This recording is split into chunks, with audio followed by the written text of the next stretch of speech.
मिर्जापुर नाम के एक शहर में एक परिवार रहता था।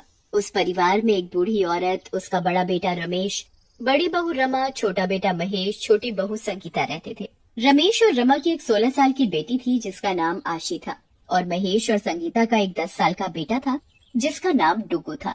उस घर में बस बड़ी बहू रमा की ही चलती थी। रमेश की एक इलेक्ट्रॉनिक्स की दुकान थी जिसमें उसने अपने छोटे भाई महेश को नौकरी पर रखा हुआ था। रमेश दुकान पर पूरा दिन मेहनत करता था और घर में उसकी पत्नी संगीता काम में लगी रहती थी। घर के हर बड़े फैसले से लेकर राशन तक की छोटी छोटी चीजों तक रमा की ही मर्जी चलती थी। महेश और संगीता बहुत ही सीधे थे। वे उनसे परेशान थे पर कभी कुछ नहीं कहते थे। रमा एक अमीर घर से आई थी और संगीता एक गरीब, तो उस कारण भी रमा संगीता को अपने आगे कुछ नहीं समझती थी। एक सुबह जब रमेश और महेश दुकान जाने की तैयारी में होते हैं। संगीता, ओ संगीता, कहाँ है तू? इनको दुकान जाने में इतनी देर हो गई है और तूने अभी तक इनका खाना पैक नहीं किया। तुझे पता है ना त्योहार आ रहा है तो इनको दुकान जल्दी खोलनी होती है। जी दीदी, मैं बस करने ही वाली थी। वो मेरी तबीयत थोड़ी ठीक नहीं थी तो मैं वो पूरी रात सो ही नहीं पाई। सुबह जाकर आंख लगी तो उठने में देर हो गई। तेरी तबीयत तो काम करने के टाइम पर हमेशा ही खराब हो ही जाती है, कामचोर कहीं की। संगीता जल्दी जल्दी टिफिन पैक करके रमेश और महेश को दे देती है और वो दोनों दुकान के लिए निकल जाते हैं। उनके जाने के बाद संगीता अपने कमरे में जा रही होती है कि रमा फिर से उसे पीछे से आवाज देती है, अभी तो हम लोगों ने नाश्ता भी नहीं किया है, तो बिना नाश्ता दिए कहाँ अपने कमरे में चली जा रही है? अरे बहू, संगीता की तबीयत ठीक नहीं है, उसे जाने दे और थोड़ा आराम करने दे। आराम? और कितना आराम करेगी ये? और आप बीच में ना ही बोलो तो अच्छा होगा। जब देखो तब अपनी छोटी बहुरानी की तरफदारी करती रहती हो। अरे माँ, आप मेरे लिए परेशान ना हो। दीदी, मैं अभी नाश्ता बना देती हूँ। संगीता की तबीयत बहुत खराब होती है, उसकी कमर में भी बहुत दर्द होता है, फिर भी वो जैसे तैसे सबके लिए नाश्ता बनाती है। रमा और आशी फटाफट नाश्ता कर लेते हैं और बाकी लोगों के लिए कुछ भी नहीं बचाते। मम्मी, मुझे बहुत भूख लगी है। ताई और दीदी तो सारा नाश्ता खा गए, अब मैं क्या खाऊं?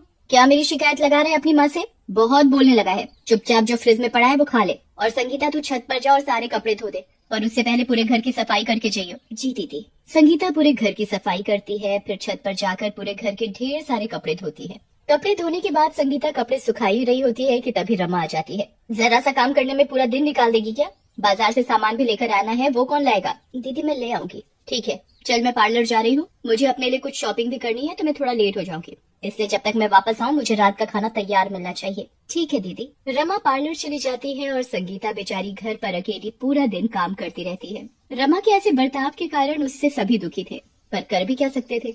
अगर कोई कुछ बोलता तो वो अपने पति रमेश से शिकायत कर देती और वो हमेशा घर छोड़ने की धमकी देने लगता। बूढ़ी माँ अपने परिवार को अलग होते भी नहीं देख सकती थी, इसलिए बस सब कुछ चुपचाप सह रही थी। संगीता और महेश को इसलिए सहना पड़ता था क्योंकि महेश रमेश की दुकान पर ही काम करता था।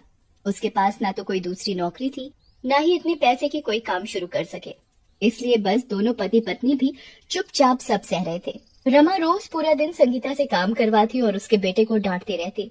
महेश बेचारा पूरा दिन दुकान पर मेहनत करता और बदले में उसे अपनी मेहनत के पूरे पैसे भी नहीं मिलते थे। संगीता इन सब चीजों से बहुत दुखी हो जाती है।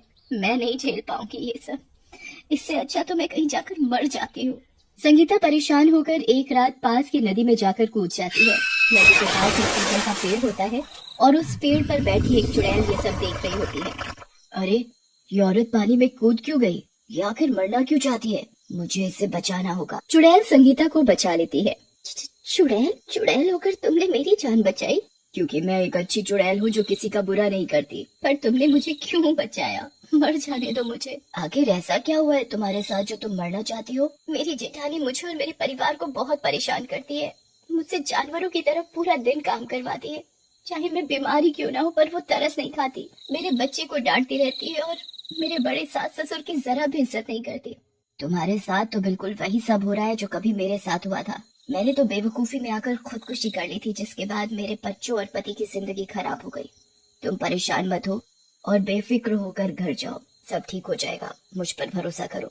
संगीता अपने परिवार के बारे में सोचकर घर वापस चली जाती है और घर जाकर सो जाती है। सुबह होने पर संगीता जैसे ही उठकर बाहर जाती है तो किसी की आवाज आती है। आवाज सुनकर रमा भी बाहर आ जाती है। कोई है क्या घर में? जल्दी बाहर आओ और सस्ते में काम वाली पाओ। जल्दी आओ, जल्दी आओ। आ जाओ बहन जी, इतनी महंगाई में ऐसी काम वाली आपको कहीं नहीं मिलेगी। हमें कोई काम वाली की जरूरत नहीं है, चलो कहीं और जाओ। अरे मैडम, बहुत सस्ते में फटाफट काम करूंगी। आप एक बार मुझसे काम करवा कर तो देखो। बोला ना नहीं रखनी, चल अब जा यहाँ से।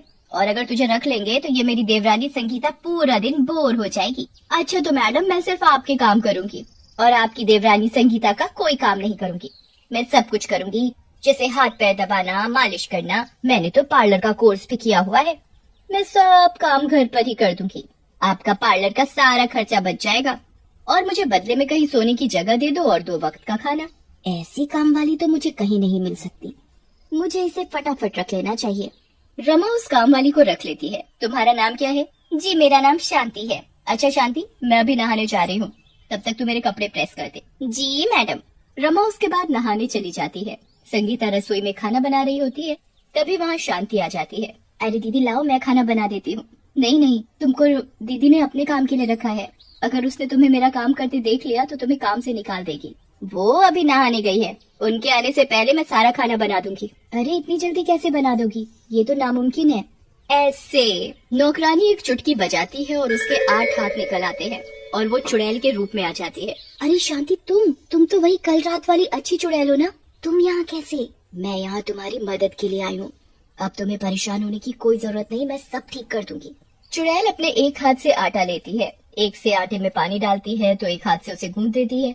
दूसरी तरफ एक हाथ से वो सब्जी काट देती है तो एक हाथ से कढ़ाई में तेल मसाले डाल देती है और एक हाथ से सब्जी चला रही होती है और बाकी के 2 हाथों से वो फटाफट पराठे बना देती है। संगीता ये सब देख बड़ी हैरान होती है, पर उसे खुशी भी हो रही होती है कि अब उसके साथ उसकी मदद के लिए कोई है। तुमने तो मेरा सारा खाना बना दिया, चलो अब मैं जाकर सफाई कर देती हूँ। अरे मैं हूँ ना, अब तुम्हें कोई काम करने की जरूरत नहीं। चुड़ैल फटाफट अपने 8 हाथों का इस्तेमाल करके पूरी रसोई को साफ कर देती है। उसके बाद वो पूरे घर को शीशे की तरह चमका देती है और रमा के कपड़े भी एक चुटकी में प्रेस करके रख देती है और फिर से एक नौकरानी के रूप में आ जाती है। रमा नहा धोकर तैयार होकर बाहर आती है तो साफ घर और खाना बना हुआ देखकर हैरान हो जाती है। कमाल है, पूरा घर इतना साफ और इतनी जल्दी सारा खाना भी बन गया। ऐसा कैसे हो सकता है? संगीता, तेरे हाथ कब से इतनी तेज चलने लगे? काम चोर कहीं की। जी दीदी, वो मैंने सोचा जल्दी काम कर लूं, वो कपड़े भी धोने थे बस इसलिए। हाँ तो यहाँ खड़ी क्या मेरी शक्ल देख रही है? जा और जाकर कपड़े धो। और हाँ शांति, तू चल मेरे कमरे में, मेरे सर की मालिश कर दे। जी मैडम, मैं आपकी ऐसी मालिश करूंगी कि आप जिंदगी भर याद रखोगे।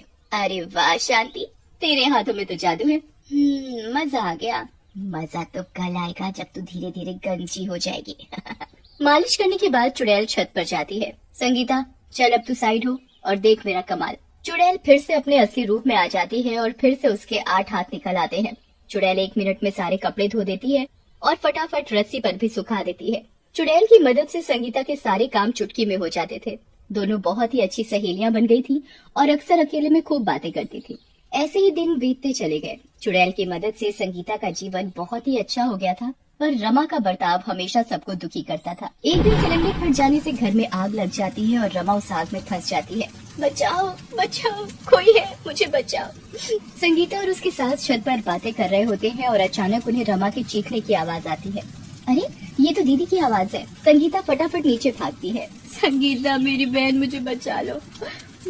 आग बहुत तेज थी और उस आग से रमा को निकाल पाना नामुमकिन था, पर संगीता ने अपनी जान की भी परवाह नहीं की और एक कंबल लेकर उस आग में कूद गई, पर वो खुद उस आग में फंस गई। रमा घुटन की वजह से बेहोश हो जाती है और संगीता चिल्ला रही होती है।